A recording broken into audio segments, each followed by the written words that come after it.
Assalamualaikum warahmatullahi wabarakatuh. Hai semuanya, perkenalkan nama saya Putri Lestiani dari kelas PTMI 1A UIN 1 Tulungagung dengan NIM 1860205222105.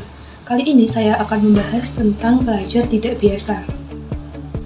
Pelajar tidak biasa dapat dibedakan menjadi dua, yaitu anak berbakat dan anak yang memiliki keterbatasan atau ketidakmampuan dalam melakukan sesuatu. Kira-kira apa ya persamaan dan perbedaan dari keduanya? Persamaannya yaitu keduanya sama-sama anak berkebutuhan khusus. Sedangkan untuk perbedaannya, yuk simak video selengkapnya. Pengertian dari pelajar yang tidak biasa atau anak berkebutuhan khusus ialah anak-anak yang memiliki gangguan atau ketidakmampuan dan anak-anak yang tergolong berbakat. Gangguan atau ketidakmampuan pada anak dapat dibagi menjadi beberapa hal, yaitu gangguan indera, gangguan fisik, retardasi mental, gangguan bicara dan bahasa, gangguan belajar, ADHD, serta gangguan emosional dan perilaku. 3 terminologi anak berkebutuhan khusus yaitu impairment. Impairment merupakan suatu keadaan atau kondisi di mana individu mengalami kehilangan atau abnormalitas psikologis, fisiologis, atau fungsi struktur anatomis secara umum pada tingkat organ tubuh. Yang kedua, disability. Disability merupakan suatu keadaan di mana individu mengalami kekurangmampuan yang dimungkinkan karena adanya keadaan impairment seperti kecacatan pada organ tubuh. Yang ketiga, yaitu handicap. Handicap merupakan keadaan di mana individu mengalami ketidakmampuan dalam bersosialisasi dan berinteraksi dengan lingkungan karena adanya kelainan dan berkurangnya fungsi organ tubuh. Yang pertama, ada gangguan indera. Gangguan indera dapat dibedakan menjadi dua, yaitu tunanetra dan tunarungu. Tunanetra ialah mereka yang tidak memiliki penglihatan sama sekali atau buta total, hingga mereka yang memiliki sisa penglihatan tetapi tidak dapat menggunakan penglihatannya untuk membaca huruf berukuran 12 poin dalam keadaan cahaya normal meskipun dengan dibantu kacamata. Sedangkan tunarungu ialah mereka yang kehilangan pendengarannya, baik sebagian maupun sepenuhnya, yang menyebabkan pendengarannya tidak memiliki nilai fungsional dalam kehidupan sehari-hari. Strategi layanan pendidikan bagi tunarungu dan tunanetra yaitu: yang pertama, bagi tunanetra ada mobility, training, and daily living skill, yaitu latihan untuk berjalan dan latihan keterampilan dalam menjalani kehidupan sehari-hari. Kemudian ada traditional curriculum content area, yaitu orientasi dan mobilitas, keterampilan berbahasa serta ekspresinya, dan keterampilan berhitung. Yang terakhir ada communication media, yaitu penguasaan braille dalam komunikasi.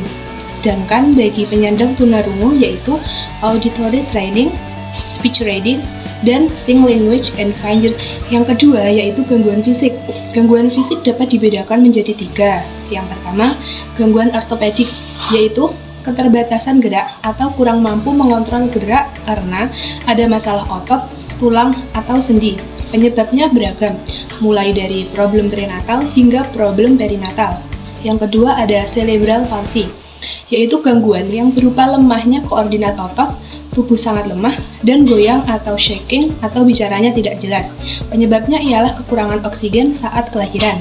Yang ketiga ada gangguan kejang-kejang, yaitu gangguan saraf yang biasanya ditandai dengan serangan terhadap sensorimotor atau kejang-kejang seperti epilepsi dan absen seizurus. Penyebabnya ialah genetik, cedera pada kepala, adanya penyakit akibat infeksi, serta gangguan perkembangan otot. Yang ketiga ada retardasi mental. Retardasi mental ialah kondisi sebelum usia 18 tahun yang ditandai dengan rendahnya kecerdasan, yaitu dengan IQ di bawah 70 dan sulit beradaptasi dengan kehidupan sehari-hari. Beberapa cara mendidik anak retardasi mental yaitu: yang pertama, membantu anak retardasi mental untuk berlatih menentukan pilihan personal dan determinasi diri jika dimungkinkan. Kedua, selalu ingat level fungsi mental anak. Sesuaikan instruksi dengan kebutuhan anak.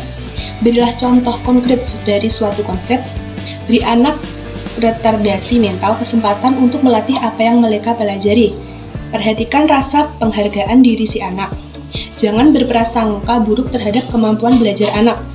sadari bahwa anak dengan retardasi mental bukan hanya memiliki kebutuhan akademik, tetapi juga keterampilan perawatan diri dan keterampilan sosial.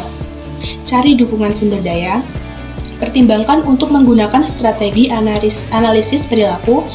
Jika Anda mengajar di kelas menengah, evaluasilah keahlian vokasional yang dibutuhkan murid retardasi mental untuk mendapatkan pekerjaan.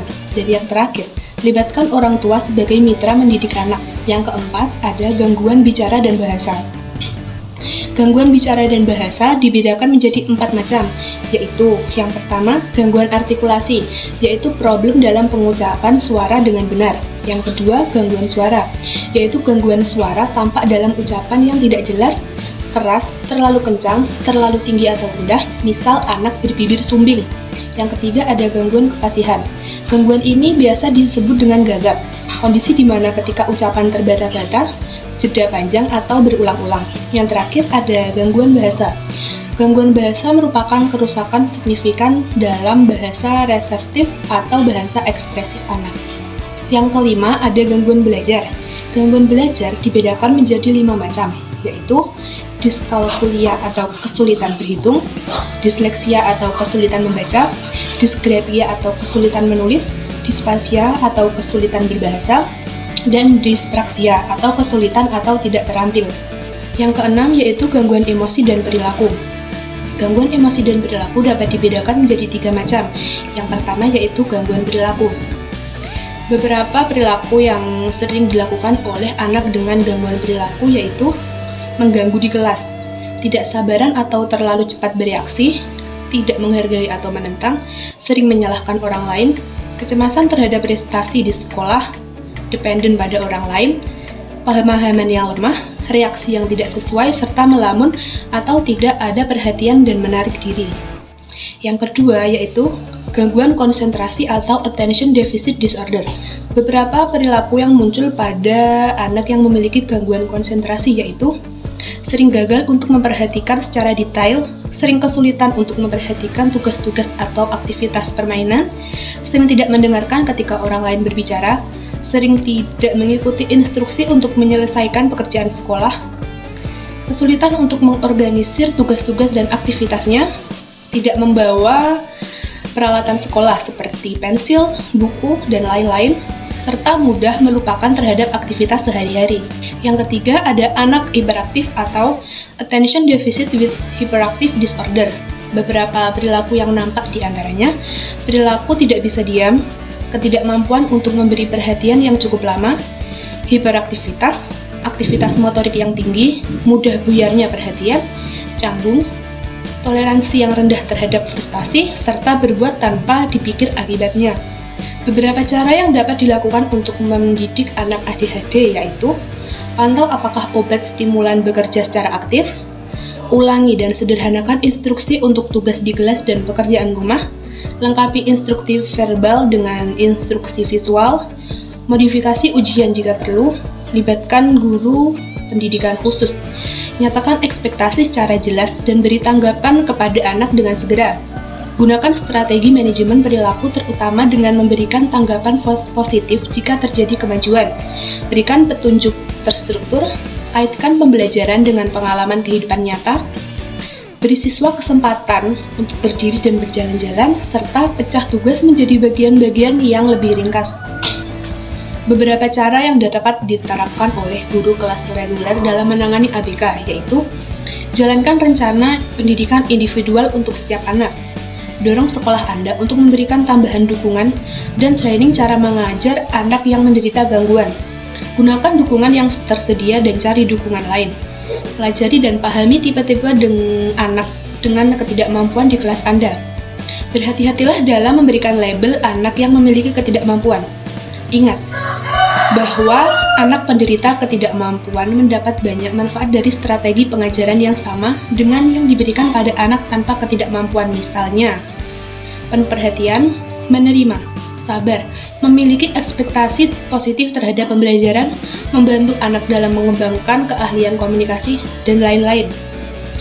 Bantu anak yang tidak menderita ketidakmampuan untuk memahami dan menerima anak yang menderita ketidakmampuan, serta selalu cari informasi terbaru tentang teknologi yang tersedia untuk mendidik anak yang menderita ketidakmampuan. Setelah membahas tentang anak yang memiliki gangguan atau ketidakmampuan, kini kita beralih untuk membahas anak-anak yang berbakat atau gifted. Anak-anak yang berbakat yaitu anak yang memiliki kecerdasan di atas rata-rata dengan IQ di atas 130 atau mempunyai bakat unggul di beberapa bidang. Beberapa karakteristik anak berbakat yaitu dewasa lebih dini atau pre-society, belajar menuruti kemauan mereka sendiri, serta semangat untuk menguasai apa yang menjadi bakat mereka. Studi Terman Klasik. Studi Terman Klasik adalah studi yang dilakukan oleh Lewis Terman pada tahun 1925, yaitu dengan mengamati sekitar 1.500 anak yang memiliki IQ di atas 150 dan menelitinya sampai dewasa. Hasil dari studi Terman yaitu anak yang cerdas sering mengalami masalah dalam menyesuaikan diri ketimbang anak yang tidak berbakat. Anak berbakat yang sukses berasal dari keluarga yang menengah ke bawah. Layanan pendidikan bagi anak berbakat yaitu kelas khusus, akselerasi, pengayaan di kelas reguler, program mentor dan pelatihan, kerja atau studi dan program pelayanan masyarakat, serta layanan bimbingan sosial dan kepribadian. Cukup sekian pembahasan dari saya, semoga materi ini dapat bermanfaat bagi kita semua. Sekian, terima kasih dan wassalamualaikum warahmatullahi wabarakatuh.